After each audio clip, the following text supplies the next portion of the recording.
नमस्कार, मैं विनय कुमार गिरी अपने YouTube चैनल निर्मल सी भक्ति में एक बार पुनः आप सभी का स्वागत करता हूं। मित्रों, आज हम लोग चर्चा करने वाले हैं घटोत्कच के वध के विषय में। महाभारत के युद्ध में घटोत्कच का वध किसने किया था, कैसे किया था, कौन से अस्त्र का इस्तेमाल हुआ था, इन्हीं सब बातों पर हम लोग चर्चा करेंगे। लेकिन जो लोग चैनल पर नए हैं, चैनल को सब्सक्राइब कर लें और बेल आइकन को प्रेस कर दें ताकि आगे आने वाली वीडियोज़ की नोटिफिकेशन आप लोगों को मिलती रहे। तो आइए वीडियो को शुरू करते हैं।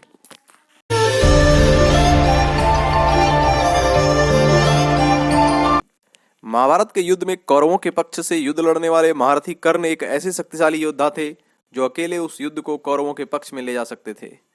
कर्ण वीर तो थे ही, बहुत बड़े दानवीर भी थे। उनकी दानशीलता की चर्चा सर्वत्र होती थी। प्रातःकाल जब वे स्नान कर सूर्य की आराधना करते, उस वक्त जो भी उनसे कुछ मांगता वे अवश्य दान करते। कर्ण को जन्म से ही दिव्य कवच और कुंडल प्राप्त था, जिसके रहते उसे कोई भी युद्ध में मार नहीं सकता था। अर्जुन के धर्मपिता देवराज इंद्र को सदैव इस बात की चिंता रहती थी कि कर्ण के रहते अर्जुन कैसे युद्ध में विजयी हो पाएगा। इसलिए देवराज इंद्र भिक्षुक बनकर प्रातःकाल जब कर्ण नदी से स्नान कर लौट रहे थे, उनके पास जा पहुंचे और दान में उनका कवच और कुंडल मांग लिया। अपनी दानशीलता के लिए प्रसिद्ध कर्ण ने सहर्ष अपना दिव्य कवच एवं कुंडल इंद्रदेव को प्रदान कर दिया। इंद्रदेव भी कर्ण से अत्यंत प्रभावित और प्रसन्न हुए। कवच और कुंडल के बदले उन्होंने कर्ण को अपनी अमोघ शक्ति प्रदान की और कहा, तुम जिस पर भी इसका प्रयोग करोगे उसका अंत निश्चित है, परंतु तुम इसका प्रयोग केवल एक बार ही कर सकोगे। कर्ण ने उस अमोघ शक्ति को संभाल कर रख लिया। वह इसे अर्जुन पर प्रयोग करना चाहते थे।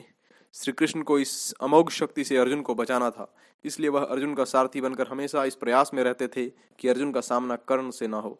श्री कृष्ण की प्रेरणा से पांडवों की ओर से घटोत्कच, जो भीमसेन और हिडिंबा का पुत्र था, युद्ध के लिए आया। वह विशालकाय तो था ही, मायावी शक्तियों से भी संपन्न था। उसने युद्ध में आते ही कौरव सेना का संहार करना शुरू कर दिया। जब उसे रोकने दुर्योधन आदि वीर सामने आए तो उसने सभी को धूल चटा दी और सबको घायल कर दिया। जब एक कौरव सेना भाग खड़ी हुई, दुर्योधन ने कर्ण से कहा, अपनी अमोघ शक्ति का प्रयोग कर इसे मार डालो। परंतु कर्ण ने कहा वह इसे अर्जुन के लिए बचा कर रखना चाहता है।